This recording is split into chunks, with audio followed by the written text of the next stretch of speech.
This Shabbat is Parshat Miketz and also the Shabbat of the festival of Chanukah. Is there any connection whatsoever between the story of Joseph and the story of Chanukah? And I heard a beautiful explanation. Joseph, of course, was named by his mother Rachel, who said, Yosef li ben acher. She said that she named him Joseph, which means, please God, add for me another son. I want at least one more son. And of course, she did have another son. She had Binyamin. But this tells us something about Joseph.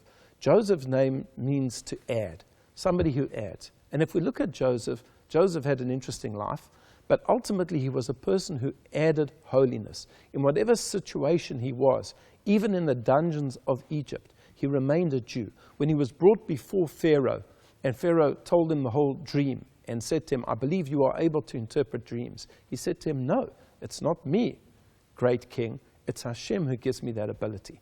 He raises his children, Ephraim and Manasseh, to be strong Jews, even in the land of Egypt, even surrounded by an entirely pagan and foreign culture. He's always moisef v'hoilech. He's always adding holiness wherever he goes.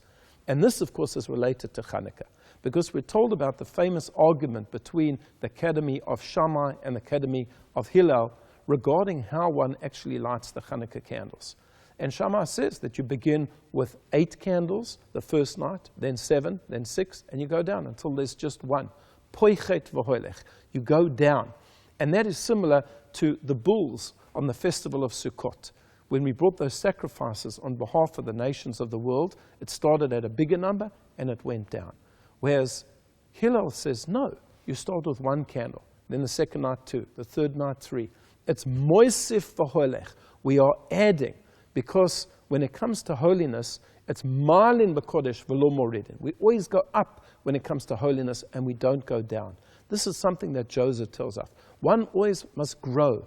He must grow in his relationship with Hashem. He must grow in his relationship with other people. To begin with, the relationship between Joseph and his brothers was not a good one. But ultimately, this was repaired when he told them that it wasn't you who sent me down here to Egypt, it was Hashem. He realized the holiness, the sanctity of Hashem. So please God, on this Shabbat, the Shabbat of Miketz, about which we read about Joseph, and this Shabbat of Chanukah, we should have a growth, an addition of holiness in our lives. I wish you a Shabbat Shalom and a Chag Chanukah Sameach.